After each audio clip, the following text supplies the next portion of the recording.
Hola, soy el profesor Rodrigo Gastón Manresa. Eh, Les voy a comentar un poquito de mí. Yo soy profesor en disciplinas industriales, soy analista de sistemas de computación. Tengo tres especializaciones en lo que es educación tecnológica, TICs, políticas socioeducativas. Y específicamente hablando del tema que hoy les voy a dar, tengo un diplomado universitario en lo que es seguridad informática. Y bueno, las charlas que les traigo hoy la denominé ciberseguridad y ethical hacking. Vamos a pasar a la siguiente diapositiva. Con esta vamos a empezar para que ustedes sepan lo que es la seguridad informática. Bueno, la ciberseguridad es el área que se enfoca en la protección de la infraestructura computacional. Ojo acá. ¿Por qué? Porque todo lo relacionado a la parte computacional se encarga la seguridad informática. Ahora, no hay que confundir esto con seguridad de la información. Una cosa es seguridad informática, que se encarga de la parte informática, de proteger esos datos que están en formato digital. Y otra cosa es la seguridad de la información, que se encarga en general, por ejemplo, no sé, cómo preservar un libro de una biblioteca. Eso sería seguridad de la información. Pero un libro que no es digital no tiene nada que ver con informática. Entonces por eso hacemos esta gran diferenciación. Vamos a pasar a la siguiente. Dentro de lo que es seguridad informática, nosotros tenemos dos clases de seguridad. La seguridad física y la seguridad lógica. ¿Cuál es la diferencia? Bueno, la seguridad física se encarga de ver todo el cuidado del hardware de la máquina, o sea, del equipo prácticamente y de las instalaciones. Es decir, por ejemplo, tener buenas instalaciones eléctricas, que no haya un cortocircuito, que no se produzca un incendio. Si se produce un incendio, tener, digamos, lo que son detectores de humo, tener, por ejemplo, cámaras de vigilancia para que no entren ladrones y se roben el equipo, porque de nada me va a servir a mí proteger la información si va a venir un ladrón, por ejemplo, y me puede robar el disco rígido de la computadora o la unidad de estado sólido, ¿me entiendes? Entonces, cámara de seguridad, cerraduras, lo que son, por ejemplo, rejas, ¿sí? Todo eso tiene que ir en seguridad física, matafuegos, ¿bien? Hay un sinfín de cosas que van ahí. Ahora, lo que nosotros nos vamos a adentrar acá es en seguridad lógica, porque es lo que más nos interesa dentro de lo que es seguridad informática. La seguridad lógica es el cuidado con amenazas como virus, gusanos y troyanos, y bueno, personajes como hackers, crackers, ¿sí? Esas cosas. Bueno, vamos a pasar a la siguiente. Empezamos con lo que es seguridad lógica. Empezamos con lo que es un virus. A ver, ¿por qué empezamos con virus? Porque la mayoría de las personas siempre que le pasa algo a la computadora, rápidamente lo asocia con un virus y dice, le entró un virus a mi computadora. Pero ¿qué es lo que pasa? El virus no es lo único que le puede haber entrado. Hay varias amenazas informáticas. El virus es la principal. Es una de las que más hay. Sí, eso es cierto. Pero hay otras que ahora la vamos a ver. ¿Y qué puede causar un virus? A ver. Puede causar, como dice acá, lentitud, borrado de información, errores o fallas en el sistema, congelado, digamos, algunos le llaman clavado, otros le llaman tildado, que es cuando la pantalla queda quieta, muevo el mouse y no me hace caso, no responde. Desconfiguración del sistema, estamos hablando, o de programas. Reinicio apagado, es decir, que cada 5 minutos se apaga la máquina o se reinicia. Y por último, podría también darse el caso de sistema out. ¿Qué quiere decir esto? Que directamente cuando quiero volver a reiniciar la máquina, a reiniciar el sistema, no se inicia. Bien, vamos con las otras amenazas. Yo le dije que no solo eran virus, sino fíjese, hay dos más principales, los gusanos y los troyanos. ¿Cuál es la diferencia acá? Los gusanos es lo mismo que un virus, pero ojo, tiene la capacidad de automultiplicarse. O sea, se reproduce automáticamente y cada vez va consumiendo más espacio de memoria hasta llegar a saturar algún dispositivo de almacenamiento. El troyano, por otra parte, ¿qué es? Es un programa que abre backdoor. ¿Qué son los backdoor? Son puertas lógicas, puertas traseras que tienen virtuales, que tienen los sistemas operativos por ahí. Entonces, al abrir esa puerta virtual, por esa puerta puede entrar, digamos, otra persona manejando, o sea, desde otra computadora a través de una red como por ejemplo internet, y manejar esa máquina como si estaría sentado frente de ella, pero la está manejando por control remoto, digamos, a través de otra computadora. Entonces, y bueno, ¿y de dónde salió justamente la palabra troyano? Justamente de la famosa leyenda de Troya, ¿sí? Donde pusieron un caballito de madera, los troyanos pensaron que era un regalo de los dioses y lo metieron. O sea, era algo que parecía inofensivo y en realidad lo que estaban metiendo era el enemigo, porque el enemigo estaba dentro del caballo. Bueno, aquí es lo mismo. El programa este parece un jueguito, parece un programita muy ameno que es muy inofensivo, pero eso es lo que parece. Pero en realidad cuando le hacemos doble clic, lo que estamos haciendo es abrir una puerta para que ingrese el intruso, el enemigo, a nuestra computadora y tome el control de nuestra máquina, manejándola, digamos, como a control remoto desde otra ubicación, desde otro lugar, y haciendo lo que quiera, sin estar sentado físicamente frente de nuestra máquina. Ahora, ¿qué otros malwares hay? O sea, amenazas. Muchas más. Por ejemplo, están los spyware, que son programas espías. ¿Qué hacen los programas espías? A ver, le explico. Lo que hacen es, por ejemplo, recolectar información de qué es lo que hace el usuario. O sea, está espiándonos a nosotros. Por ejemplo, si yo tuviera un spyware en mi computadora, ese spyware recolectaría información, por ejemplo, qué programas son los que yo abrí, cuáles son los que a los que más accedo, cuáles son los sitios web que más visito, ¿sí? Información así se encarga de recolectar y después se la envía al que me infectó a mí con ese spyware. Entonces de esa manera a mí me espían, saben qué es lo que yo hago. Bien. El Stealer, que está más acá, más abajo, es un programa ladrón de información. O sea, en vez de espiar, lo que hace el Stealer es, por ejemplo, agarrar y todas las imágenes que haya en mis documentos, pum, las roba y se la envía al que me infectó. O todos los videos, o todos los documentos, lo que sea. Depende cómo esté programado, ¿sí? El Stealer lo que hace es robar información. Ahora, ¿qué es un Spouseware? Bueno, el Spouseware es un programa que se instala en el celular, ¿sí? En el dispositivo, en el smartphone, y lo que hace es, por ejemplo, espiar a la pareja. Justamente le pusieron Spouseware porque es un programa para espiar, por ejemplo, principalmente a la pareja. ¿Qué es lo que hace? Por ejemplo, no sé, te va diciendo en qué ubicación se encuentra ahora. Por ejemplo, si está en tal lado, si está en tal lugar, a quién llamó, a quién no llamó, a quién mandó mensaje, a quién no mandó mensaje. Eso se encarga un Spouseware, ¿sí? Bastante peligroso ese programita, pero bueno. Sigamos. Rootkit o RAT, ¿sí? ¿Qué son estas? Son herramientas que hoy en día están utilizando los hackers, con las que ellos al entrar toman, digamos, toman el control de nuestra máquina, pero con poder de administrador. Miren lo que le estoy diciendo, qué peligroso. O sea, con poder de superusuario, es decir, que ellos pueden hacer lo que quieran en la computadora. No es que entran como invitados, sino que entran como administrador, como superusuario, y agarran y pueden tanto instalar, desinstalar programas, borrar archivos, eliminar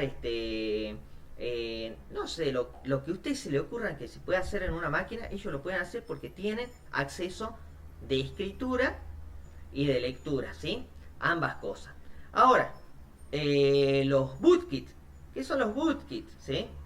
Bueno, esto es un kit de herramientas que afectan al sector de arranque, ¿sí? Como se ve en esta imagen que vemos acá, ¿sí? Esta que estoy marcando acá, infectan entonces a lo que es el sector de arranque. Entonces, ¿qué pasa? El antivirus se carga después de que arranca la máquina.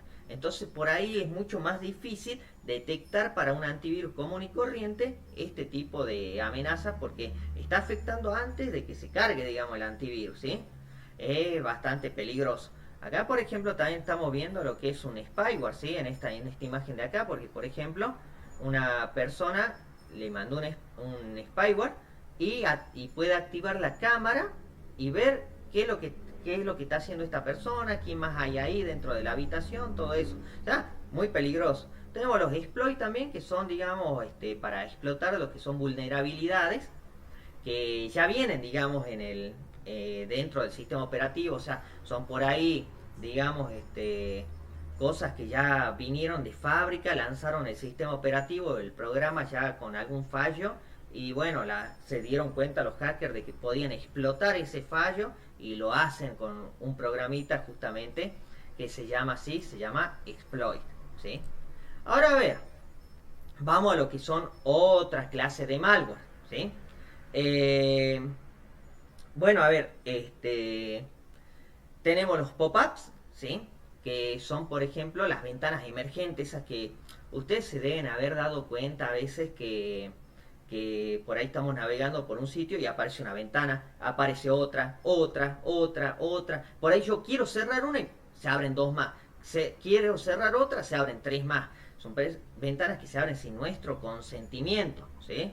O sea, molestan. Hoy en día no es tanto el problema con esto, ¿por qué? Porque los navegadores últimos que tenemos tienen esos bloqueadores de ventanas emergentes, entonces por ahí nosotros vamos a ver una notificación arriba que dice se ha bloqueado una ventana emergente y así. Luego tenemos lo que son los Skyware y los Rogue Software, ¿bien? ¿Qué son estos? Los Skyware, esto que vemos acá en esta imagen, es cuando yo ingreso a un sitio, por ejemplo un sitio web, y me aparece una ventanita así que causa pánico y causa susto en el usuario. Por ejemplo, esta ventana que dice, cuidado, su computadora está infectada con, y en este caso dice 32 archivos que están infectados con virus. Y me dice más abajo, recomendación, pulse activar para activar el antivirus y que se borren todos esos malware que usted tiene. ¿Qué hace la mayoría de la gente? Va y pulsa activar. No, mal está eso. ¿Por qué? Porque esto es un Skyware, es justamente un programa que está hecho para causarme susto, pánico y para que yo justamente caiga y lo autorice a instalarse. Y en realidad no tengo yo esa cantidad de archivos infectados ni estos virus, sino que esto me está causando pánico. Si mi antivirus no me dice que yo tengo virus, yo esto no le tengo que llevar el apunte. No tengo por qué llevarle el apunte. ¿Por qué? Porque después esto va a hacer que se instale un falso antivirus, que es el Rogue Software, y que ese antivirus en vez de causarme, digamos, de darme beneficio, hace todo lo contrario. Me tira publicidad, me hace la máquina más lenta. O sea, en realidad estoy instalando el virus en vez de desinfectar la máquina, ¿me entienden? Porque es un mensaje falso. Ahora, los key hackers son los secuestradores de navegadores. ¿Qué es esto? Ustedes deben haber visto cuando la mayoría inicia un navegador, por ejemplo, no sé, el Mozilla Firefox o el Google Chrome, que son los más famosos. A uno le gusta tener una página de inicio, una página principal, que cuando uno haga clic ahí, sea la primera que se cargue. Bueno, cuando una computadora se ve afectada con un key hacker, lo que sucede es que ese navegador se le cambia la página de inicio. El key hacker cambia esa página. Cambia, por ejemplo, no sé si yo estoy acostumbrado a tener el buscador DuckDuckGo o Google, por ejemplo, como página de inicio, me la cambia y me pone otro buscador. Y cuando yo voy y quiero volver a cambiar eso, no me permite y se vuelve a la anterior. Eso es un key hacker. Ahora, un DLS es cuando las computadoras en una empresa, por ejemplo, están conectadas a, por ejemplo, no sé, a lo que son los fax o los teléfonos, vía modem. Entonces los dialers son programas maliciosos que hacen que se hagan llamadas a números que en realidad yo no quiero marcar, pero se están marcando y después llega la factura telefónica y yo digo, ¿y cuándo yo hice una llamada a Estados Unidos? ¿Cuándo yo hice una llamada a Rusia? Me aparecen eso porque justamente son los dialers que hacen llamadas sin mi autorización. Luego está el recicler, que, a ver, el recicler, el famoso que infecta a los pendrive. Por ejemplo, coloco un pendrive en una máquina que está infectada y todos los archivos que yo tengo se transforman en acceso directo y los archivos originales se ocultan. Entonces, cuando yo voy a querer abrir un archivo, en realidad es un acceso directo y no se abre. Es el famoso recicler, ¿sí? Ahora tenemos también abajo uno que está muy de moda, que es el ransomware. el ransomware es un secuestrador de información. A ver, vamos al ejemplo común y corriente. Cuando secuestran a una persona, a ver, ¿qué es lo que pasa? Secuestran a una persona, lo que hace el secuestrador es agarrar y decirle, a llamar a la familia, a algún familiar y decirle, mira, deposítame tanta cantidad de plata o hace tal monto, entrégame tal monto si querés que lo liberemos. Bueno, acá en vez de secuestrar personas, lo que hace un ransomware es secuestrar información que al usuario le es muy útil. Entonces, ¿qué pasa? Fíjese, aparece esto, como está en esta imagen que vemos acá al último. Aparece esta pantallita y dice, cuando yo quiero, supongamos, ¿no? Supongamos que yo tengo un álbum de fotos de cuando fui, no sé, a las ruinas de Machu Picchu. Bien, ¿qué es lo que sucede? Sucede que yo digo, bueno, quiero ver la foto de cuando fui a ese viaje. Hago doble clic en cualquiera de las fotos y me aparece, en vez de abrirse la foto, me aparece esta ventana que dice, su información ha sido encriptada. Usted tiene tantas horas, y aparece una cuenta regresiva, para depositar tantos Bitcoin. Digamos, Bitcoin es la moneda virtual, ¿sí? Que se utiliza. Dice, usted tiene que depositar tantos Bitcoin si usted quiere volver a recuperar esa información. Esas fotos, videos, documentos, lo que sea que haya encriptado. Esto, empresas grandes, le digo, que han sido infectadas con esto, ¿no? Por ejemplo, estamos hablando de empresas como Telefónica en España, ¿sí? Hay empresas, pero realmente gigantescas, que fueron infectadas con esto. ¿Y qué es lo que pasa acá? Si yo no llego a depositar eso en el tiempo que ellos me dan, la información la borran y nunca más puedo acceder a esa información. Entonces, para eso después más adelante vamos a ver que tenemos el backup, tenemos algunas cosas para prevenirnos de todo esto. Pero ahora estamos viendo toda la parte mala, ¿sí? Ya más adelante voy a mostrar cómo nos prevenimos de esto. Pero, ojo, muy complicado esto porque los antivirus por lo general, si no es un ransomware muy conocido, no pueden desencriptar la información, no pueden contra esto y es peligroso, y por lo general siempre las empresas tienen que, o los usuarios finales tienen que morir pagando el rescate para poder tener, si es que era una información muy importante y de la cual yo no hice backup. Ahora, el Bitcoin Miner, dijimos que el Bitcoin es la moneda virtual que existe, ¿sí? Una moneda digital. ¿Qué es lo que pasa? Los mineros de Bitcoin son programas que infectan a una computadora y empiezan a hacerla trabajar, esa computadora infectada, a consumir microprocesador, memoria RAM, procesos, digamos, en la máquina, para minar Bitcoin.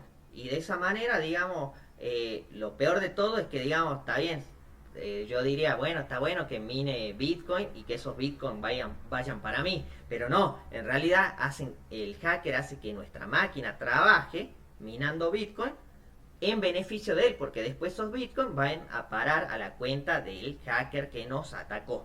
Bien, ahora a ver, vamos a la siguiente. Acá tenemos lo que son badware, más, digamos, malware, badware es lo mismo. Y acá tenemos el crimeware, que es, digamos, un software malo, malicioso, para delitos financieros. ¿Qué hace un crimeware? Por ejemplo, si yo tengo, por ejemplo, yo accedo constantemente a mi cuenta corriente, caja de ahorro, lo que fuera digamos, a mi cuenta bancaria, ¿sí? Digital, o digamos, hago home banking, y supongamos que justo me afectó a mí un crimeware a mi computadora. Lo que puede llegar a hacer este programita es agarrar y hacer transferencias sin que yo me dé cuenta. Agarra, por ejemplo, y transfiere, supongamos, no sé, 10 pesos de mi cuenta a otra cuenta. Y por ahí a veces es una suma tan insignificante que yo, a veces, y varias personas dicen, ¿para qué voy a hacer reclamo así poquito? Lo que, no sé de qué habrá sido que se transfirió a otro lado. Entonces, ¿qué es lo que pasa? Por ahí los crimeware afectan a muchas personas, les robo un poquito, unos centavos, unos cuantos pesos a cada uno, pero resulta que en millones de personas que afectan, esos son millones de pesos, ¿sí? Millones de plata, ¿bien? Entonces es muy peligroso un crimeware. Y a veces por ahí los hackers se engolosinan y hacen traslado de mucha más plata. Y bueno, pero ahí ya la persona puede hacer una denuncia, una demanda, porque ya se ve muy afectada, ¿sí? Ahora, el password revealer, que tengo acá más abajo, bueno, uno de mis favoritos. ¿Por qué? Fíjense qué bárbaro. Y acá ustedes se van a dar cuenta que no es bueno tener las contraseñas grabadas en una computadora si esa computadora yo la uso con otras personas, si yo la comparto. Ahora a ver, si la computadora solamente la uso yo no hay problema, pero a ver, si una computadora compartida, yo por ahí puedo decir, por ejemplo, miren esta imagen de acá, ¿sí? Yo puedo decir, bueno, total, se ve con asterisco, se ve con puntito la clave, no, no van a saber cuál es mi clave porque están los puntitos. Pero justamente un password revealer es un programita que pesa menos de 1 mega, miren lo que le estoy diciendo, menos de 1 mega, uno lo puede descargar rapidísimo de internet o con un pendrive y ya está.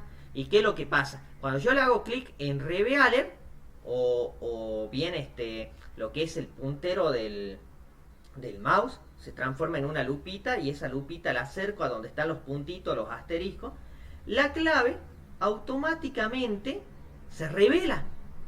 Así como por obra de magia aparece cuál es mi clave. Entonces, ojo a no guardar lo que son contraseñas en la computadora, porque con un password revealer se pueden revelar.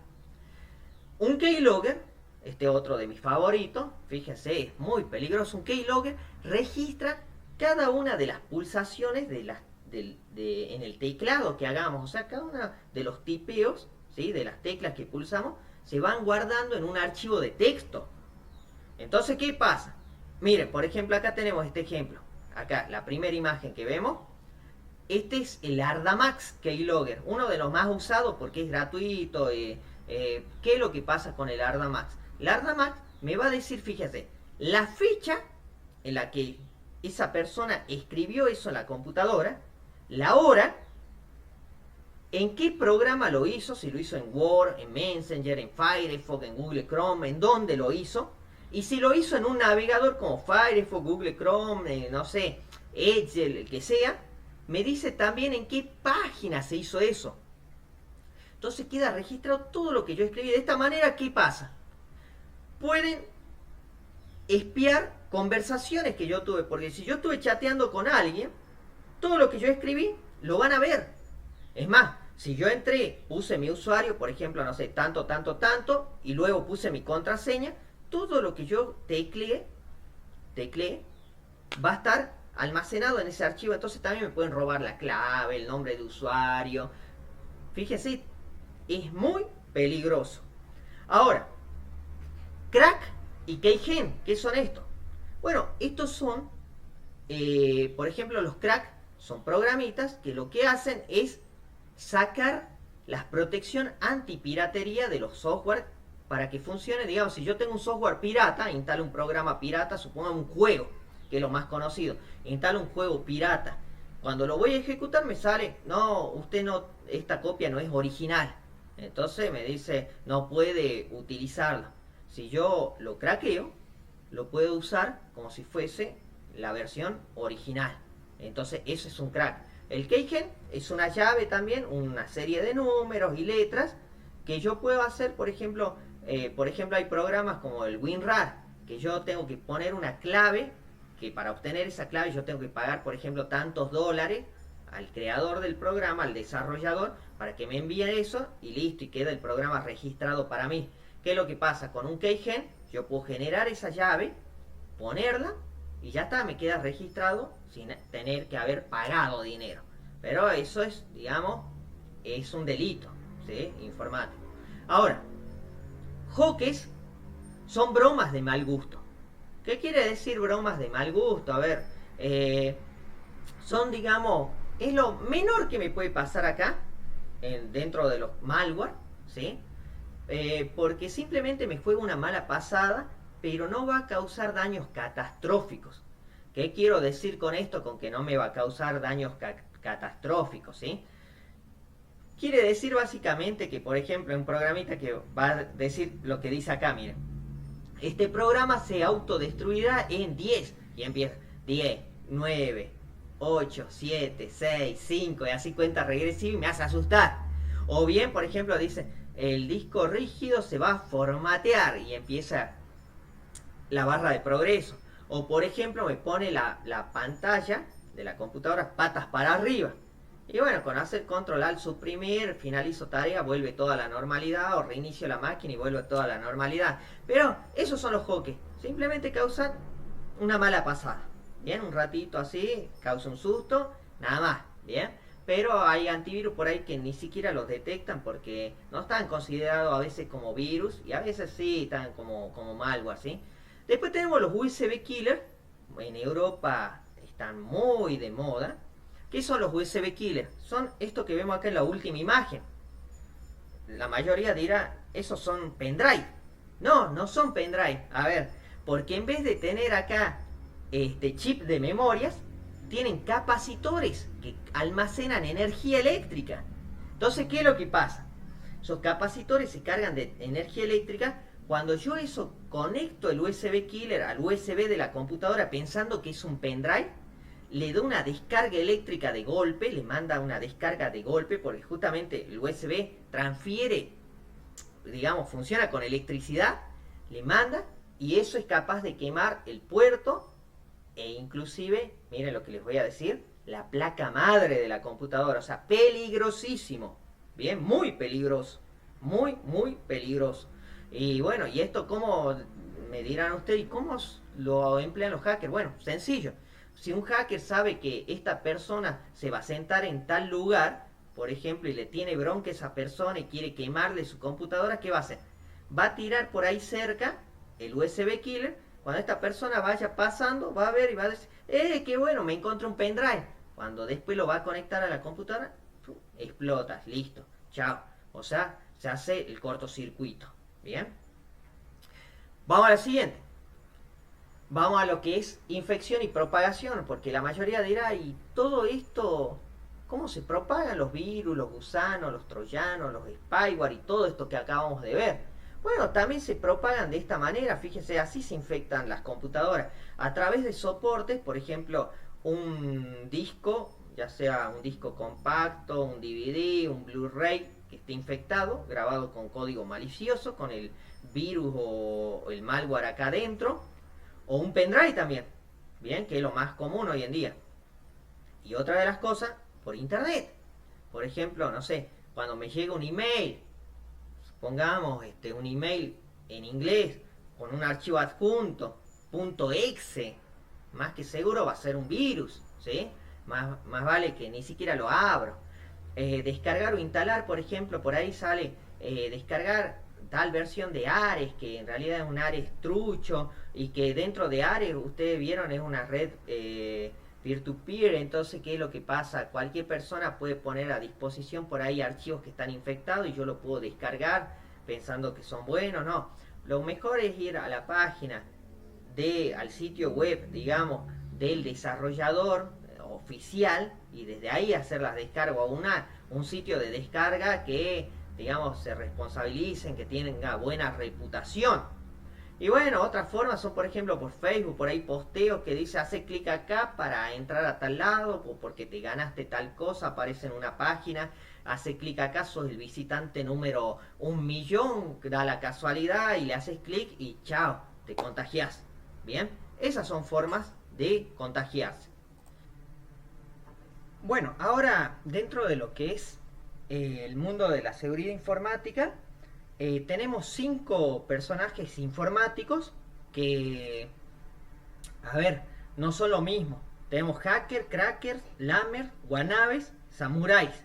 Bien, hay una gran diferencia entre todos ellos, pero vamos a empezar por los dos primeros. Los hackers y los crackers son personas que tienen elevado conocimiento en lo que es informática. Es decir, son tan buenos que son capaces de desarrollar ellos mismos sus propias herramientas para entrar a sistemas, digamos, a sistemas o computadoras ajenas sin la autorización de las personas estas que son las dueñas de estas computadoras o las empresas. Bien, ahora, ¿cuál es la diferencia entre uno y otro? El hacker es una persona que simplemente se conforma con entrar a un sistema y solamente espía o roba la información y no hace más nada que eso. Bien, el cracker, a diferencia del hacker, además de espiar y de robar información, también va a tratar de romper el sistema, va a tratar de hacer que la computadora funcione mal. ¿Qué quiere decir esto? Quiere decir justamente, fíjese, cracker, la palabra crack viene del inglés romper. Entonces, él va a entrar, va a robar información, va a espiar y además, si puede, va a instalar virus, va a desinstalar programas, va a desconfigurar la computadora, va a tratar de eliminar los archivos que robó. En otras palabras, él va a tratar de causar el mayor daño posible a la computadora que está atacando, ¿sí? Si puede dejarla sin funcionar, lo va a hacer. Por eso se dice que el cracker es más peligroso que el hacker, pero ambos tienen el mismo nivel de conocimiento, elevado conocimiento en informática. Ahora, el lamer, a diferencia de estos dos, el lamer, como se ve en esta foto muy descriptiva, es una persona que en realidad no le llega ni a los tobillos en cuanto a conocimiento a estas otras dos personas. ¿Qué quiere decir esto? Que el lamer va a utilizar herramientas que por ahí crearon los hackers y los crackers, pero la va a utilizar mal. Entonces, ¿qué pasa? A veces es capaz él mismo de infectarse. O sea, él mismo es capaz de infectarse y hacer que, digamos, todo al revés. Entonces, una persona realmente que no tiene conocimiento, no sabe cómo manejar una de estas herramientas y es muy, digamos, su nivel de conocimiento es muy pobre. Ahora, los wannabes, en cambio, son personas que han estudiado ya una carrera, por ejemplo, de informática. O sea, son personas que ya tienen una base sólida en lo que son conocimientos informáticos. Pero si a estas personas les interesa el hacking y continúan estudiando, pueden llegar a convertirse tranquilamente en un hacker o en un cracker, ¿bien? O sea, una persona que ya tiene conocimientos, ¿bien? Y estas personas, los wannabes, son respetados por los hackers y los crackers porque saben que tiene determinado conocimiento en informática, ¿sí? Y en cambio los lammers son repudiados por estas personas. Después tenemos los samuráis, que los samuráis son los hackers que los podríamos llamar hacker buenos. Y acá vamos a ver, fíjense, aquí es donde nace esto que llamamos ethical hacking, ¿bien? El hacker ético. El hacker ético, a ver, como dice acá, es un experto de seguridad informática quien se especializa en pruebas de penetración y en otras metodologías para asegurar la seguridad de los sistemas informáticos. Es un término utilizado para diferenciar a los informáticos que actúan sin malicia de los que sí. Y acá es donde nace esto de el hacker de sombrero blanco y el hacker de sombrero negro.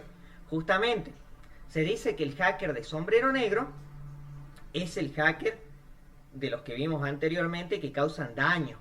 Y el hacker de sombrero blanco, en cambio, el hacker ético, el samurái, que es la persona a la cual la empresa, una organización, lo que fuera, contrata para evitar los ataques de los hackers de sombrero negro. O sea, son, digamos, vendría a ser como el hacker de sombrero blanco, vendría a ser como el policía, y el hacker de sombrero negro es como el delincuente.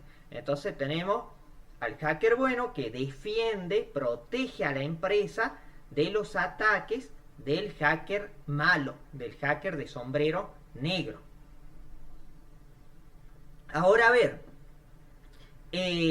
siempre se dice que todo hacker de sombrero blanco en algún momento fue hacker de sombrero negro. Por ahí muchos de ustedes se admirarán y dirán, ¿cómo puede ser esto posible?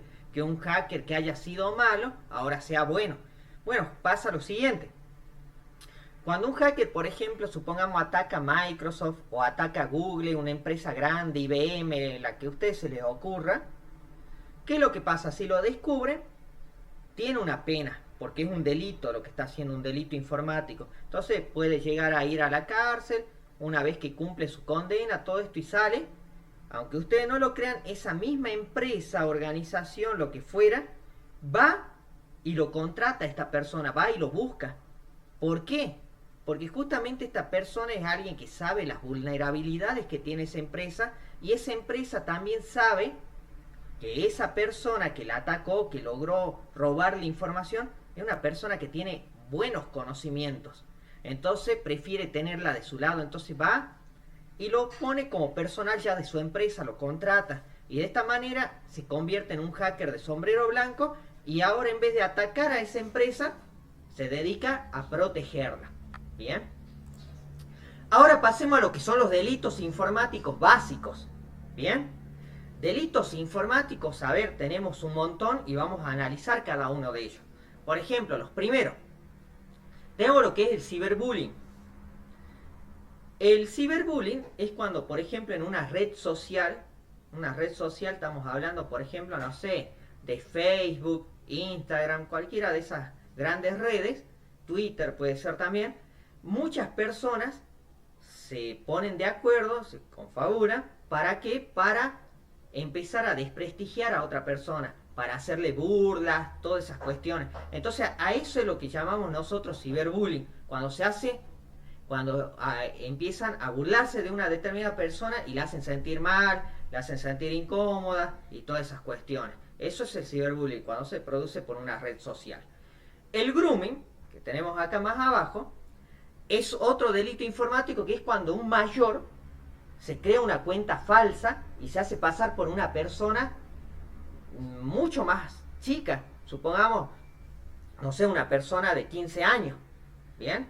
Y estamos hablando que es en realidad una persona que tiene, por ejemplo, 50 años. Entonces se crea un perfil y se hace pasar por una persona de 15 años y se pone a hablar con otros adolescentes de la misma edad. Y obviamente un adolescente todavía no es una persona madura, es una persona fácil de persuadir, fácil de engañar. Entonces esta persona grande puede utilizar un montón de artimañas para luego encontrarse con esas personas y cometer otro tipo de delito, no sé, como por ejemplo, no sé, un secuestro, ¿sí? Entonces eso es el grooming, bastante peligroso, por eso hay que tener mucho cuidado en lo que son las redes sociales y conversar con gente que conocemos, ¿bien? Ahora, ¿qué es el sexting? El sexting es cuando, por ejemplo, se llega al poder de una persona una fotografía o una imagen con contenido, supongamos, sexual, ¿sí? De otra persona, y entonces esta persona empieza a viralizar esa foto, empieza sin el consentimiento, o sea, de la persona que está en la foto, le empieza a hacer circular, y a eso le llamamos nosotros viralizar.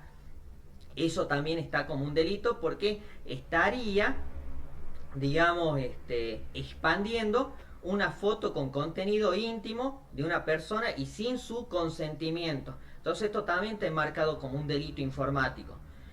El pubbing, que aparece más abajo, es otro, digamos, el pubbing no es un delito informático, pero sí es una mala práctica de lo que es el uso de la tecnología. ¿Por qué? A ver, porque el pubbing es como se ve en esta foto que tenemos acá, es por ejemplo, no sé, van dos personas, una pareja, una cita, y resulta que una de ellas empieza a agarrar el celular y está con el celular más que, digamos, y no le lleva el apunte a la otra persona que tiene al frente. Entonces, como un repudio hacia la otra persona a favor de los aparatos tecnológicos. En este caso, digamos, pubbing sería una mala práctica, no está considerado un delito informático, pero aunque también se lo podría enmarcar, ¿no? Pero es, digamos, una mala práctica.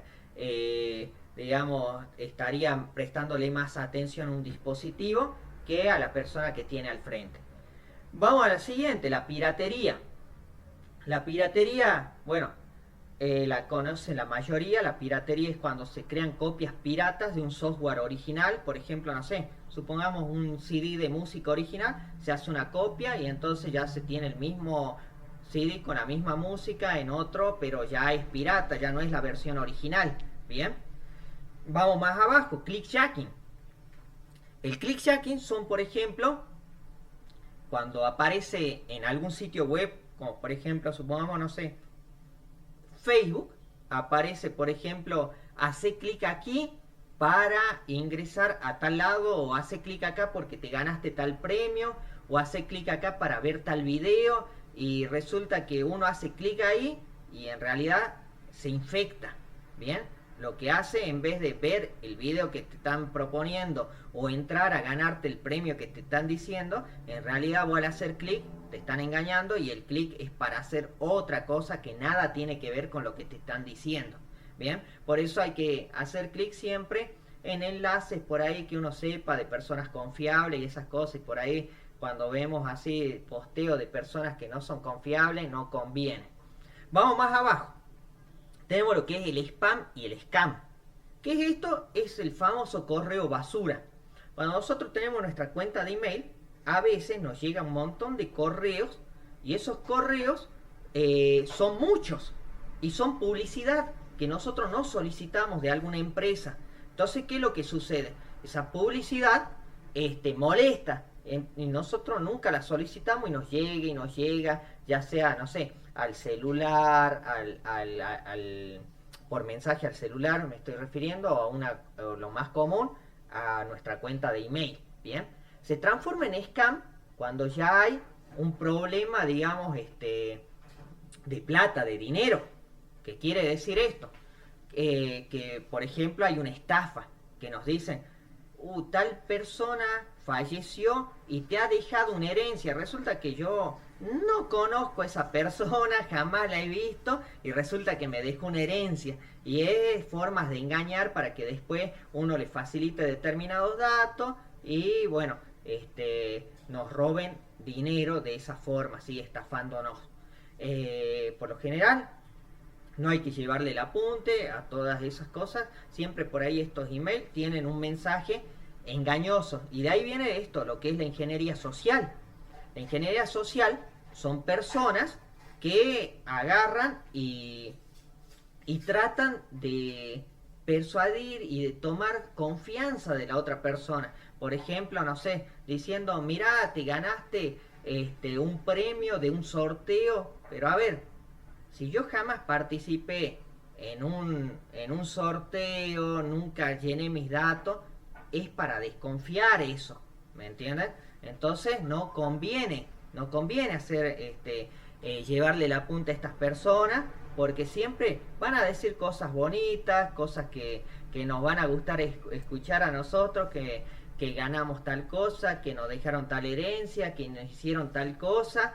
Y resulta que muchas personas caen y dicen, ay, ¿cómo hago para cobrar el premio? ¿Cómo hago para cobrar la herencia? Y bueno, ¿qué es lo que sucede? Nos dicen, mira, nosotros para que te podamos depositar esta plata, primero necesitamos que vos nos deposites $100 para hacer todos los papeleríos, los trámites, aquello. Resulta que cuando vos le depositas esa plata, que por ahí la ves mínima, y decís, total, después me van a depositar un montón de plata, resulta que desaparecen estas personas y nunca más ves ese dinero. Ahora, a ver, ¿qué otros delitos informáticos hay y que son más, en este caso, delitos informáticos más avanzados? Bueno, acá tenemos lo que es el phishing. El phishing viene de la palabra pescando. Ya sea, a ver, el que sepa inglés me va a decir, pero pescando es con F, no con PH. Pero, ¿qué es lo que pasa? Phishing, a este delito se lo escribe así con P y H, porque en la jerga de los hackers, ellos acostumbran a cambiar la F por la P y la H. ¿Bien? Entonces, ¿qué es lo que sucede acá? Sucede que las personas, justamente dice pescando, porque están a la espera, el hacker está a la espera de que alguien muerde el anzuelo y caiga. Por ejemplo, crean una página similar a la página original, igualita, digamos. Entonces, ¿qué es lo que pasa? Es idéntica la página a la original. Por ejemplo, supongamos bancomacro.com.ar es la página oficial. Resulta que a un hacker se le ocurre crear una que se llame macro.com.ar. Entonces, cuando la persona por ahí no se acuerda cuál era la página a la que debiera entrar, escribe macro.com y resulta que entra y ve y es la misma página. Entonces, cuando pone sus datos, pone su nombre, su cuenta, su password, le va a aparecer un cartel que dice: en este momento el servidor se cayó, vuelva en 24 horas. Entonces la persona cierra todo tranquila, pero en realidad es una página falsa. El atacante ya tiene la clave y tiene la contraseña, el nombre de usuario y la contraseña. Entra después a la página original y puede hacer un montón de digamos, de transferencias totalmente, o compras, lo que fuera, mediante estos datos que le extrajo. Y esto justamente es phishing, pescando, porque van a haber personas que van a caer y van a haber personas que son más precavidas y que no van a caer. Vamos más abajo, tenemos lo que es el trashing. El trashing es el basureo de información. A ver, ¿por qué se le llama basureo?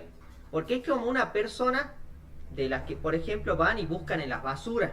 Las personas estas que van y buscan en la basura, ¿qué es lo que hacen? Van y se fijan, esto me sirve, esto no me sirve, esto me sirve, esto no me sirve. Bueno, el trashing es lo mismo, pero es lo que hacen los técnicos en las computadoras. Cuando le llevan a arreglar, por ejemplo, un técnico una computadora, ¿qué hace? A veces el técnico agarra y se empieza a fijar en la papelera de reciclaje, en los archivos eliminados, a ver qué hay. Mira esto que se eliminó, esto sirve, esta base de datos, esto, aquello. Eso es el trashing. Entonces empieza a basurear la información, por eso basureo. Bien. Y esto es obviamente un delito informático porque no es información que le pertenece a él. Y bueno, justamente muy peligroso. Ahora, ¿qué es la esteganografía? ¿Sí? La esteganografía es cuando, por ejemplo, en una imagen se ocultan palabras, se oculta texto, información. Entonces, como que encriptamos y ciframos información. ¿Sí? ¿A qué me refiero con esto? A ver, a que, por ejemplo, a veces una persona ve una imagen común y para esa persona es una imagen. Pero, por ejemplo, no sé, para un delincuente que, por ejemplo, no sé, está transportando droga, dentro de esa imagen puede ser que esté escrito y que solamente esas personas lo vean a través de la esteganografía. Pueden ver, digamos, determinada ubicación, determinado texto que diga esto se encuentra acá, o estamos vendiendo estas sustancias a tales precios, ¿me entienden? Entonces esa es la esteganografía. Bastante también peligroso porque en una imagen se puede contener texto. Vamos más abajo. Robo de identidad. Bien. Dentro del robo de identidad, o sea, es cuando, digamos, le roban, por ejemplo, no sé, uno clásico, le roban el Facebook a una persona, digamos, y le roban la identidad, se hacen pasar por esa persona a través de una cuenta trucha de Facebook o a través de la misma cuenta que le están robando, que le conocen la clave. Luego tenemos otros más, como el spoofing, ¿sí? O el looping, ¿bien? El spoofing, por ejemplo, es cuando son unas técnicas que suplantan la identidad de una persona, ¿bien? Suplanta la identidad. Por ejemplo, la más famosa es suplantar el IP. Yo puedo cometer un delito informático con mi computadora y resulta que le cambio el IP, ¿sí? Hago spoofing. Entonces cuando, supongamos, no sé, el servicio de inteligencia empieza a rastrear y a ver desde qué máquina se hizo ese delito, resulta que, supongamos, yo estoy acá en Argentina y sale que en realidad se hizo el delito desde una computadora que está en Australia. Nada que ver. Eso es spoofing. ¿Por qué? Porque estoy cambiando el IP. Para el que no sepa qué es el IP es un número que es como el número de documento de nosotros. Entonces, es como el número de documento, un número que identifica la computadora en Internet. El looping es todavía peor. ¿Por qué? Porque cuando el usuario, el delincuente, comete el delito, al hacer looping lo que hace es borrar todo rastro, digamos, evapora la identidad de Internet. Entonces no hay cómo detectarlo, identificarlo. Bien. Ahora, tenemos por otro lado el sniffing y el snooping. ¿Qué es el sniffing? El sniffing es escuchar. ¿Qué quiere decir esto? Es cuando, o sea, por ejemplo, en una red Wi-Fi, los datos están viajando por el aire. ¿Bien? Justamente el aire es el que transmite los datos. Entonces, ¿qué pasa? Con algunas herramientas de sniffing yo puedo detectar esas tramas que están circulando en una red y ver qué le está diciendo esta persona a aquella persona. ¿Bien? Y en el snooping es peor porque yo no solamente escucho, sino que además puedo modificar esos mensajes. Entonces, por ejemplo, si yo le digo a una persona, hola Juan, Si me hacen sniffing, la tercera persona podría escuchar eso que yo dije, hola Juan. Ahora, en el snooping, además de escuchar, esa persona puede cambiar eso y decir, en vez de que al destinatario le llegue hola Juan, puede hacer que le llegue hola y una mala palabra, por ejemplo, y hacerme discutir, por ejemplo, con esa persona. O sea, me puede cambiar, puede modificar el contenido del texto que yo estoy enviando. Ahora, más abajo, por otro lado, tenemos lo que es el tampering. Que el tampering es la modificación no autorizada en un sistema. Por ejemplo, a ver, supongamos, en un sistema de una universidad se cargan las notas de los alumnos que sacaron en las materias, ¿sí? Que ya rindieron. Entonces, ¿qué es lo que sucede? Un alumno, si entrara a ese sistema con un poder de administrador, podría llegar a entrar al sistema y cambiar las notas. Por ejemplo, no sé, si en tal materia, supongamos matemáticas, sacó 6, se puede poner, por ejemplo, 10. Supongamos, no sé, en ciencias naturales sacó 8, se puede poner 9. En lengua sacó 4, se puede poner como que sacó 8 y así sucesivamente. Eso es el tampering, modificar sin autorización un sistema. Bien, vamos a lo que es el defacement. El defacement es cuando, por ejemplo, se modifica una página, un sitio web de una empresa y se le pone otra cosa. Por ejemplo, a ver, hay muchas páginas o sitios web de mineras que por ahí algunas organizaciones de hackers que están a favor del medio ambiente ven que esas empresas, esas mineras, no están cumpliendo con las normas de seguridad contra, digamos, para proteger el medio ambiente. Entonces, ¿qué pasa? Entran al sitio web de la minera y cambian y ponen, por ejemplo, un mensaje como diciendo: esta minera está contaminando el medio ambiente, y ponen fotos de pruebas. Bien, entonces cuando cualquier persona quiere entrar a la página de la minera, se da con esa página, ¿sí? Con eso que el hacker justamente ha hackeado. O también ha pasado, por ejemplo, en Estados Unidos, cuando había elecciones en Estados Unidos, un presidente, un candidato a la presidencia dijo: no, que los mexicanos no saben nada, que son muy son unos analfabetos, los trató, o sea, muy despectivamente. ¿Qué hicieron los mexicanos? Los hackers mexicanos atacaron a lo que es el servicio de inteligencia de Estados Unidos y le cambiaron, por unos minutos tuvo eso hackeado, y le cambiaron y lo que se veía cuando uno quería entrar, por ejemplo, a los servicios de inteligencia, a los sitios web de servicios de inteligencia de Estados Unidos, lo que veía era una imagen con una bandera mexicana. Y eso como para demostrarle que ahí estaban los analfabetos, supuestamente, entre comillas, ¿sí? Bueno, ¿qué es el ataque de DOS? El ataque es un ataque de denegación de servicio. ¿Qué quiere decir esto? Lo que vemos en esta imagen de acá. El atacante infecta otras máquinas, ¿bien? Unas máquinas que se llaman esclavos. Entonces lo que hace es que todas estas máquinas que han sido infectadas manden muchos datos de golpe al servidor, que es la víctima, ¿sí? Al server. Entonces, por ejemplo, todos al mismo tiempo mandan tanta información al servidor que lo satura, lo deja fuera de servicio. Entonces, bueno, sucede acá que queda desbordado el servidor y queda fuera de servicio. Es el ataque de denegación de servicio. O sea, como no puede el servidor resolver todos esos datos que se enviaron en tan pocos segundos y de golpe, queda desbordado y queda saturado. Ahora, el flooding es un ataque de denegación de servicio, para que ustedes entiendan esto de fácil, y que se da, por ejemplo, en un chat común y corriente, por ejemplo, del celular, de WhatsApp. Por ejemplo, si estamos en un grupo, supongamos de WhatsApp, y varias personas envían el mismo mensaje así re largo de golpe, ¿sí? A veces puede hacer que algunos celulares con poca memoria se saturen de golpe y dejen de funcionar, ¿sí? Momentáneamente. ¿Por qué? Porque mandaron tantos mensajes al mismo tiempo y el mismo mensaje y tan largo que eso es el famoso flood. ¿Bien? Ahora, el envenenamiento CO es, digamos, cuando se envenena un motor de búsqueda, como por ejemplo Google. ¿Qué hacen los hackers?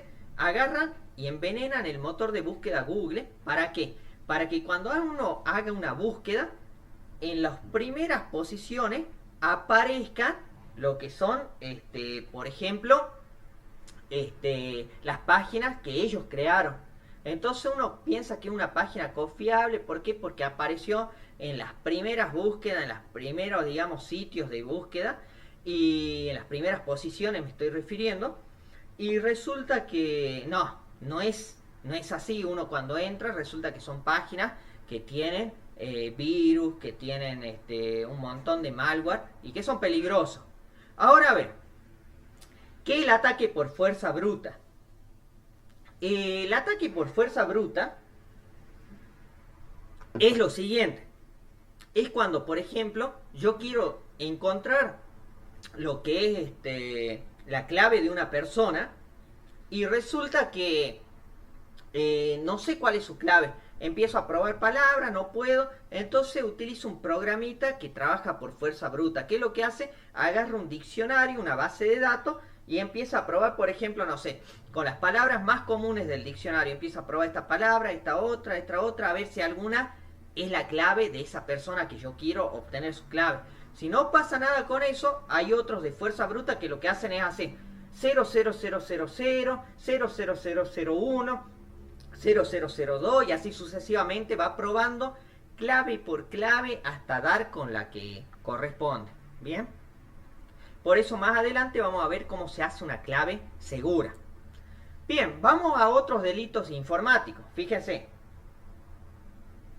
tenemos por ejemplo el pre-hacking y el hacking. Esto lo vimos cuando ya vimos lo que son los hackers. ¿Qué es el hacking? Entrar en una computadora sin permiso, entrar en un sistema sin autorización. Bien, pre-hacking, justamente pre se dice porque así empezó todo, se le dice a las personas que se dedican a hackear telefonía. Antes se dedicaban a lo que era telefonía fija. Hoy en día más se dedican a lo que es telefonía móvil, digamos, a lo que son celulares. Es cuando se clona una línea, cuando se roba crédito, cuando se realizan llamadas, digamos, sin permiso, ¿sí? Y cosas así. Bueno, ese es el pre-hacking, así se le llama cuando es telefonía. Ahora, ¿qué es craquear? Craquear, ya lo dijimos cuando vimos lo que era un crack, ¿sí? Es sacar las medidas antipiratería de un software que es pirata para que funcione como si fuese original o legal. El sabotaje informático, que lo tenemos acá más abajo, es cuando se entra, digamos, a una computadora y se trata de borrar archivos, de desinstalar programas, de hacer un daño, ¿sí?, profundo en el sistema.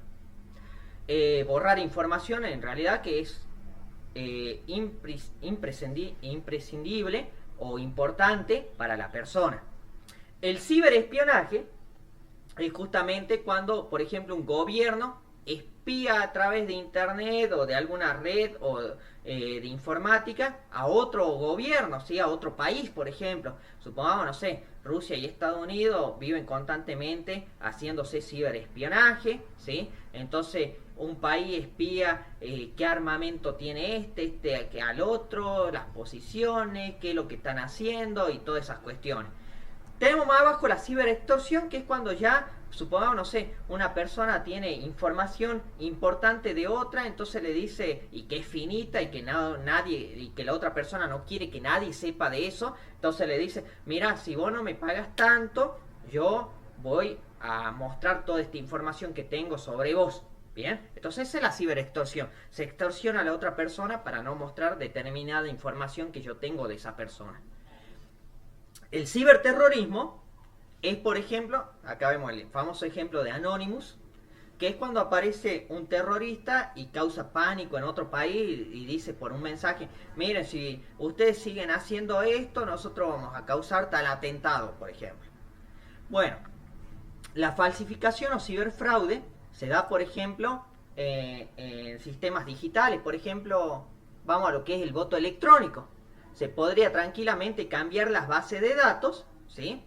Y agarrar, por ejemplo, y hacer que un partido político tenga más votos y al otro quitarle votos. Entonces se puede hacer un verdadero fraude a alta escala, ¿no? De demasiada magnitud. Entonces ahí tenemos lo que es un ciberfraude. Por ejemplo, en una elección con voto electrónico se podría dar esto. El skimming es lo que vemos acá en esta foto. Es lo que utilizan a veces los delincuentes, que le ponen una máscara a lo que es el cajero automático, donde uno ingresa la tarjeta, ¿sí? La tarjeta de débito, ¿sí? Para extraer dinero. Entonces, ¿qué hace el skimming? La clona la tarjeta y después el delincuente puede extraer dinero de esa tarjeta, de esa cuenta, tranquilamente. El jackpotting se ha dado en Europa en varios cajeros automáticos de determinada marca que no voy a mencionar, ¿sí? Que es justamente entrar a la red del cajero, programarlo para que, por ejemplo, a tal hora todos los cajeros de esa marca tiren dinero. Entonces, ¿qué pasa? Ahí es difícil, pues la cuantía es grande, es difícil encontrar quién fue el que hizo ese delito. ¿Por qué? Porque empieza a tirar el cajero plata en varios puntos de la ciudad. Las personas que están pasando por ahí ven que está tirando plata y van a ir a recoger. Entonces no se sabe quién fue el que cometió el delito ese. La infoxicación, miren qué palabrita esta, ¿no? Info viene de información, cicación viene de tóxico, ¿sí? Entonces, información tóxica. ¿Qué quiere decir esto? Es cuando nosotros vemos en internet que circula, ya sea por WhatsApp, por Facebook o cualquier red social, información que es falsa. ¿Y qué pasa? Por ahí las personas de buena manera la comparten. Por ejemplo, no sé, que dice, compartí esta imagen para que le donen tanto, para que Facebook le done tanto de dinero a esta persona que está con cáncer, o mira, esta persona fue ganadora del premio Nobel a la paz y que nadie la está compartiendo, y la persona por ahí de buena fe, de buena intención la empiezan a compartir, pero en realidad es infoxicación, eso es una información que no está comprobada. Entonces, ¿qué tiene que hacer la persona? Tiene justamente que informarse, ver en otra fuente a ver si es verdad que esa persona fue ganadora de este premio, o que hizo tal cosa, o que ganó tal otra, o que se destacó en tal cosa, para no caer en esto de empezar a compartir y que el otro también la vea y la comparta, y digamos, esto genera pura desinformación más que información. Vamos más abajo, tenemos retos virales peligrosos. Los retos virales peligrosos son, por ejemplo, el famoso reto viral de la ballena, supongamos, donde, por ejemplo, si un menor de edad se metía en estos retos, ¿qué pasa? Un menor de edad es una persona vulnerable que no ha madurado todavía y es muy vulnerable. Entonces, ¿qué pasa? Los retos empezaban diciendo, bueno, te tenés que escribir tal cosa acá en el brazo, que después te tenés que hacer un tajito acá con una navaja, a ver si lo podés hacer, y al segundo día cada vez los retos iban siendo más peligrosos, hasta llegar al último reto, que era suicidarse, ¿me entiendes? O sea, y por ahí estos retos compenetran tanto a la persona, digamos, que lo está por ahí jugando porque es un niño, y llegan a suicidarse. O sea, muy peligroso esto que estamos hablando. Y por ahí, si no llegaran a suicidarse, llegan a realizarse tales daños al cuerpo que realmente es de temer. Vamos acá con la parte última, flaming y trolling. ¿Qué es el flaming? Son las famosas guerras de los trolls, digamos. Es cuando, ¿qué es el troll? A ver, ¿qué es un troll? Un troll es una persona que disfruta de las peleas entre otras personas. Por ejemplo, supongamos que una persona, un troll, sabe que en determinada red de internet hay personas que son muy religiosas y hay otras personas que no son para nada religiosas. O hay personas que son, supongamos, de Boca Junior y hay personas que son de River Plate. Entonces tiran un mensajito, como diciendo, por ejemplo, no sé, River es el peor equipo de todos. Entonces, ¿qué pasa? Ahí nomás van a saltar los de River defendiendo y diciendo, no, que esto está equivocado, que es así. Y ahí nomás saltan los otros y se empiezan a pelear. Y esta persona que tiró ese mensaje se hace a un lado y empieza a disfrutar de la pelea que hay entre, que genera esa, digamos, la pelea que generó, y disfruta de ver a los demás peleando, y los otros, o sea, es como que caen de la nada en estas peleas, en estas discusiones, por un mensaje que él mandó, que siempre busca mensajes así como de religión, de fútbol, políticos, ¿sí? Que son los más, digamos, los mensajes que más pueden llegar a hacer que las personas empiecen a pelearse. Ahora, ustedes me dirán, ¿qué método de protección hay? ¿Cómo nos protegemos de todo esto? Bueno, lamentablemente yo les tengo que decir que no existe la seguridad absoluta en informática, que todo sistema es vulnerable. ¿Por qué? A ver, porque si yo quiero una computadora segura, miren lo que dice acá. La única computadora segura es aquella que está apagada y desconectada de toda red. Estamos hablando de red de internet, de red casera, la que sea. Está con todos los métodos de prevención y eliminación posible. Estamos hablando firewall, antivirus, ¿sí? Anti-spyware, lo que se les ocurra. Está dentro de una caja fuerte, en un búnker tipo refugio nuclear, a 300 metros bajo tierra y custodiada por el ejército. Eso sería una computadora segura. Pero ahora la pregunta es, ¿esa computadora me es útil? ¿Es una computadora funcional? No, obviamente que no. No es funcional. ¿Por qué? Porque justamente es una computadora que va a ser obsoleta. Yo hoy en día necesito una computadora a la cual le pueda insertar un pendrive, que esté encendida, que sea funcional, que esté conectada a internet, que me lleguen mensajes. O sea, obvio, ¿sí? Lo que yo puedo hacer no es tener un 100% de seguridad, ¿sí? Porque no existe la seguridad absoluta, ya lo dije. Pero lo que puedo hacer es llegar a hacer un 98%, 99% de seguridad. Tratar de hacerla lo más segura posible. Como por ejemplo, a ver, una persona. Si yo quiero estar seguro, yo me tendría que encerrar, no sé, en mi casa, en mi pieza, echarme llave y no salir a ningún lado. De esa manera sé que estoy seguro, que nadie me va a asaltar, que nadie me va a robar, ni nada. No me va a atropellar ningún auto, ni nada por el estilo. Pero ¿qué es lo que pasa? ¿De qué me sirve a mí encerrarme? No, una persona tiene que salir, socializarse. Lo mismo pasa con una computadora, ¿bien? Entonces, ¿qué pasa? La persona, si quiere estar segura, puede salir tranquila. Cuando vaya a cruzar la calle, tiene que cruzar por la esquina, fijarse que no venga un auto de un lado, del otro, cruzar, ¿sí? Ir siempre precavido, tratar de fijarse que no haya un pozo, que no me vaya a tropezar, aquello. Entonces, yo puedo tener una cierta seguridad, no un 100%, pero sí una buena seguridad. Lo mismo puedo hacer en la computadora. ¿Y cómo tengo una seguridad buena? Miren, en estas dos últimas diapositivas lo vamos a mostrar. Los métodos de protección que tenemos para todas estas cosas malas que acabamos de ver son los siguientes. Primero, lo que yo le decía, la precaución de cada uno. ¿Qué quiere decir esto? A ver, que si me llega un mensaje en inglés al email con un archivo .exe, directamente ni lo abro, ¿bien? Si voy a bajar un archivo de internet, voy a la página oficial y la bajo desde la página oficial. ¿Se entiende? Ahora, por ejemplo, no sé, si voy a navegar por una computadora que no es la mía, que no es pública, acordarme de cerrar las sesiones, de borrar el historial, ¿sí? Todas esas son precauciones que yo puedo tomar para que me vaya bien, ¿sí? Si alguien me dice, che, pásame tu clave, no, obviamente no se la voy a pasar, ¿sí? ¿Me entienden? O sea, hay que tener determinada precaución, prevención, ¿sí? Para tener buenos métodos de defensa. Ahora, Algo bueno que tenemos es el backup y el restore. El backup es una copia de seguridad. ¿Qué quiero decir yo con una copia de seguridad?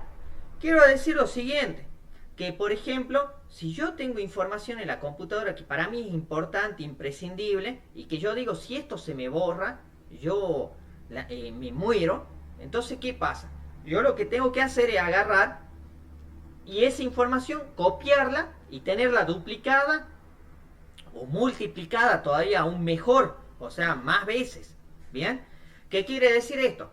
Que a ver, si voy a hacer una copia de seguridad, no la voy a hacer dentro de la misma computadora, dentro del mismo disco rígido. ¿Por qué? Porque si el disco rígido se me echa a perder, perdí la copia de seguridad, porque se echó a perder el dispositivo y perdí todo. Siempre lo recomendable es hacer una copia de seguridad en otro dispositivo, que esté aparte.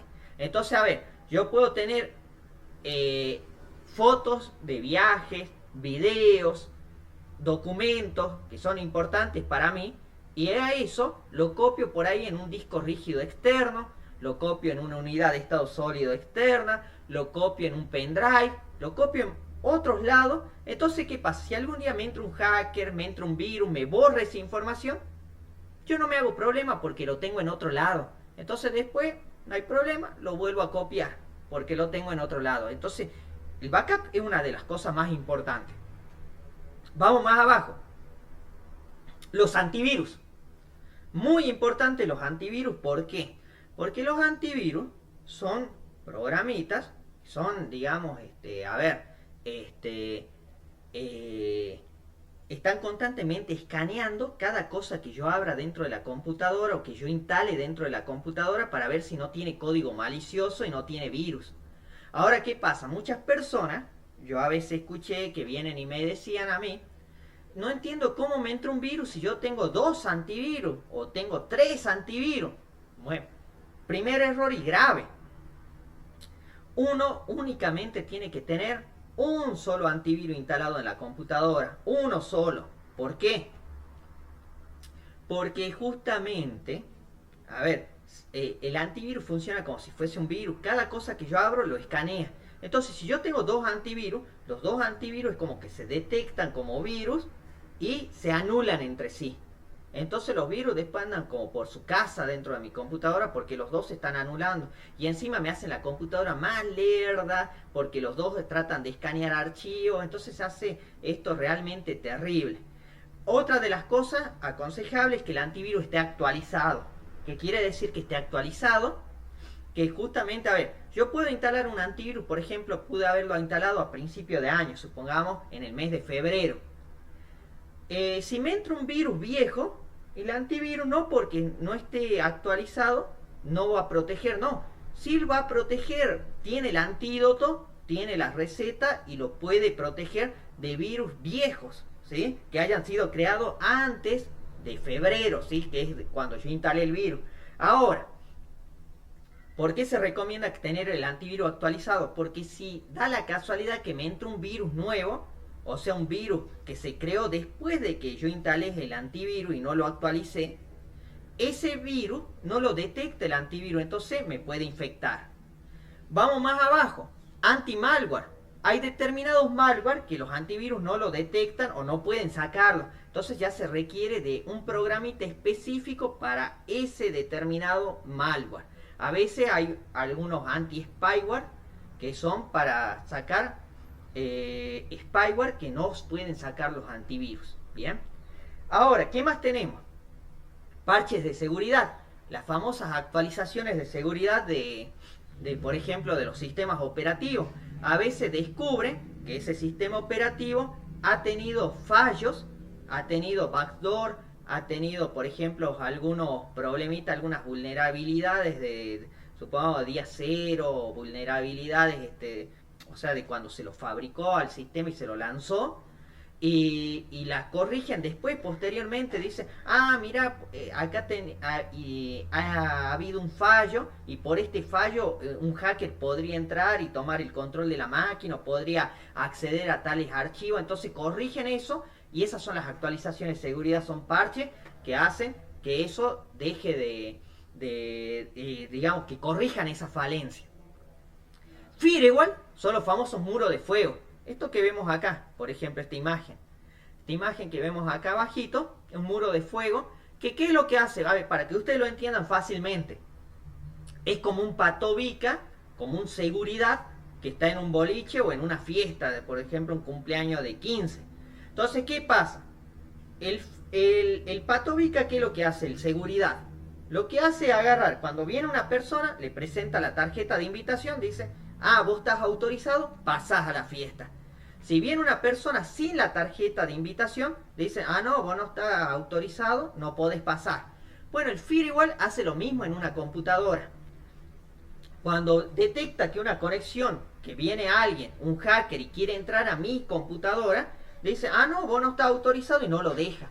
Pone como un muro de fuego que no deja que entre a mi sistema. Y cuando una persona que está autorizada quiere entrar, dice, ah, vos estás autorizado, sí, vos entras. Eso es lo que hace un firewall. Los protocolos, a ver, protocolo HTTPS, el más famoso. Vamos a ir con este ejemplo, que es sencillo. Siempre que yo navegue por una página donde tenga que poner una clave, yo siempre tengo que fijarme que esté en el navegador el candadito o la llave. ¿Para qué? Porque eso me dice, o por ejemplo, si yo me fijo adelante, si dice HTTP nada más, es peligroso. Pero si dice HTTPS, ese es de seguridad. Entonces yo estoy seguro que la información está viajando de forma cifrada. Y de esta manera, al viajar de forma cifrada, viaja de forma segura. Ahora, tengo lo que es la criptografía o cifrado, ya que estamos hablando de cifrado. Cifrado es el encriptado de los datos, ¿sí? ¿Qué quiere decir el encriptado? Es lo siguiente, por ejemplo, Alicia le quiere mandar un mensaje acá a Bob. Entonces, Alicia le manda la letra M, le manda M. Cuando M se cifra, se transforma en F. Entonces, si un hacker como acá, como Dart, ¿sí?, agarra por internet siempre se lo representa con una nube, agarra lo que le estaba mandando Alicia a Bob, lo agarra, él va a ver una F y no va a entender qué es lo que le está diciendo Alicia a Bob. Pero cuando a Bob le llega la información, la F se transforma en lo que es realmente, se descifra el mensaje y a él le llega lo que es. Entonces ella puede poner, hola Bob, cuando lo captura Dart, no va a entender lo que dice, le va a salir un montón de cosas que no le entiende, pero a Bob sí le va a llegar el hola Bob, ¿me entiendes? Entonces eso es la criptografía. Vamos a la última diapositiva. Tenemos lo que son los password, clave o contraseña, como quieran llamarlo ustedes. El password se utiliza para evitar que otra persona que no conozca justamente la clave no pueda entrar ahí. Por ejemplo, mi cuenta de Facebook. Puedo entrar yo solo porque yo nada más sé mi contraseña. Mi cuenta de Twitter, mi cuenta de Instagram, lo que sea, yo nada más puedo entrar porque yo nada más sé el password. Ahora, ¿cómo hago un password seguro? Porque ustedes deben haber visto hace rato que yo les dije que por fuerza bruta se puede justamente descifrar un password. O se puede empezar a poner cosas, ¿sí?, para descifrar un password. Entonces, un password se hace esto, miren. No hay que poner información lógica ni coherente. ¿Qué quiere decir esto? Primero, no hay que poner, por ejemplo, su número de celular, su fecha de nacimiento, su número de documento, el nombre de la mascota. No hay que poner información lógica y coherente. ¿Por qué? Porque, a ver, si yo quiero hackear a alguien, va a ser a alguien que yo conozco. O sea, a mí me va a hackear también alguien que a mí me conoce, que tenga interés en hackearme a mí, porque me conoce. Entonces, ¿qué va a hacer esa persona? Va a empezar a intentar, a ver, voy a ver si su clave es el número de su celular, voy a ver si es el nombre de su mascota, voy a ver si es la fecha de su nacimiento. Entonces, son las primeras cosas por las que un hacker empieza a probar para ver si es la clave. Y por lo general las personas hacen eso y le hackean sus cuentas. ¿Bien? Ahora, tiene que tener más de 8 caracteres. ¿Bien? ¿Qué quiere decir esto? Que una clave que tenga menos de 8 caracteres es realmente una clave muy débil. Es fácil de descifrar. Si yo hago una clave de 8, 10, 12 caracteres, ya se la complico más y le va a ser difícil a un hacker descifrarla. Tiene que ser, fíjese esto, alfanumérica. Alfanumérica, mezclar letras y números. ¿Por qué? Porque al tener letras y números, la cantidad de combinaciones posible es mayor. Tiene que combinar mayúsculas y minúsculas también. Porque al combinar mayúsculas y minúsculas, también pasa esto. Es mucho mejor porque las combinaciones son más. Fíjese cuántas letras hay en el abecedario. Se las multiplicaría por 2 inclusive porque son mayúsculas y minúsculas. Ahora, si le inserto algún símbolo especial, mejor aún todavía. ¿Por qué? Porque ya estoy jugando con más caracteres, entonces la cantidad de combinaciones posible es más todavía y es más difícil ya de detectar esa clave por medio de fuerza bruta. Entonces, ¿qué es lo que pasa? Por ejemplo, no sé, pongo un símbolo, una arroba, un numeral, un símbolo así muy conocido, un asterisco, algo que yo lo puedo encontrar fácilmente en un teclado, porque si le pongo un símbolo raro y después voy a otra computadora y no lo veo ese símbolo, me va a costar entrar a mi misma cuenta. Por último, se recomienda que comience con una letra y no con un número. ¿Por qué? Porque si ustedes ordenan cualquier cosa en la computadora, ya sea una tabla, lo que sea, lo que primero ordena son los números. Y entonces un programa de fuerza bruta, lo que primero hace, empieza con 0000001, 0, así, después recién empieza con las letras. Entonces, desde el vamos, de ahí ya lo jodimos al sistema y va a ser difícil. Van a tener que tener, no sé, la computadora un año entero prácticamente o 6 meses encendida las 24 horas del día y probando claves para descubrirme mi clave. Ya va a ser casi imposible. Ahora, ¿qué más se utiliza? Frisado y restaurado. El frisado es lo que utilizaban antes los ciber. Por ejemplo, no sé, una computadora compartida. Si yo no quería que venga una persona a la cual se sientan varias personas que yo no conozco, viene una persona, instala esto, desinstala aquello, desinstala. Entonces, ¿qué pasa? Cuando está frisada la máquina, viene de freezer, justamente de congelar. No sé, reinicio la máquina y la máquina vuelve a quedar como cuando yo la había frisado. Por más que esa persona que haya estado antes haya desinstalado, desconfigurado la máquina, borrado acceso directo, haya hecho lo que sea, la máquina al reiniciarla vuelve a quedar como estaba en su momento. El restaurado es lo que tienen los últimos sistemas modernos, que es para volver la máquina a un momento anterior. Yo puedo crear un punto de restauración, decir, bueno, hasta esta fecha la máquina funciona muy bien. Si algún día tengo un problema, yo puedo volver el sistema a la fecha esa, sin perder mis archivos personales. Ojo, porque ahí la mayoría tiene esa duda. Dice, si yo vuelvo a ese día voy a perder todo lo que yo hice hasta... No. Lo único que se restauran son archivos de sistema. ¿Bien? Vamos a las cuentas y permisos. Las cuentas y permisos es algo muy importante. ¿Por qué? Porque hay que saber y tener, digamos, por ahí cuentas de administrador, cuentas de invitados, ¿sí? Hay que saber a quién le vamos a dar permiso. Por ejemplo, yo, si es mi computadora, yo voy a ser el administrador. Si se la voy a prestar a alguien, lo voy a dejar que ingrese como invitado para que no pueda desinstalar o mandarse alguna macana en la computadora, ¿sí? Tengo que tener, si tengo menores de edad, esto es muy importante en cualquier sistema operativo, está en el panel de control, en las configuraciones, el control parental y protección infantil, que es para restringir el uso, por ejemplo, de que, no sé, un chico no entre a páginas, por ejemplo, pornográficas o páginas que tengan alto contenido de violencia, ¿sí? Digamos como sangre, cosas así que no son cosas aptas para que vea un chico de, supongamos, no sé, de 8 años, 7 años, ¿me entiendes? Entonces, yo puedo poner también que la computadora se apague a las 2 horas para que no esté más de ese tiempo. Puedo hacer muchas cosas con el control parental y protección infantil.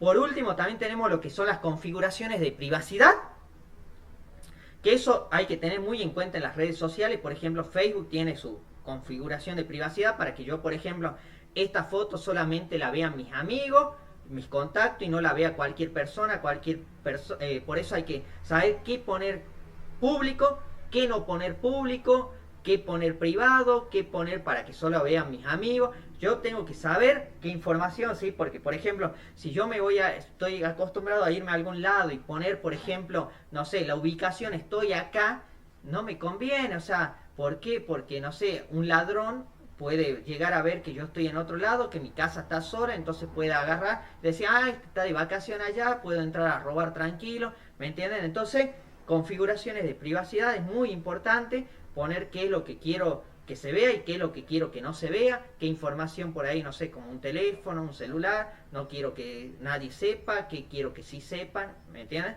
Hay que saber, ya depende de cada uno. Por último tenemos lo que es el pentesting y el hardening, ¿sí?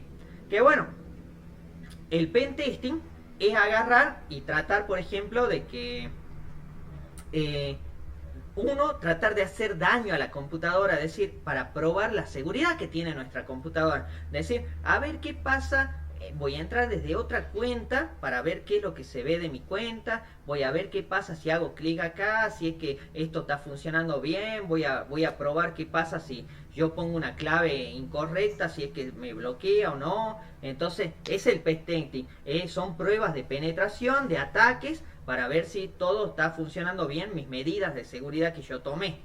Y bueno, por último tenemos el hardening, que es el proceso de mejorar eso. O sea, cuando yo hago el pentesting y veo que hay, por ejemplo, digo, ah, mira, por este lado esto se está viendo, esto no me gustaría que se vea, yo hago el hardening, que es, digamos, mejorar eso, volver a configurar, volver a probar para ver que todo quede como corresponde. Y bueno, eso sería todo por hoy. Esa sería la charla que les traje sobre seguridad, ciberseguridad, sobre lo que es ethical hacking. Yo les agradezco enormemente por su atención, muchísimas gracias. Y mis redes sociales están viéndolas acá en esta última diapositiva. En Facebook me encuentran como por mi nombre, por Rodrigo Gastón Manresa. En Twitter por @grmanresa. Mi email es grmanresa@gmail.com y mi Instagram es grmanresa.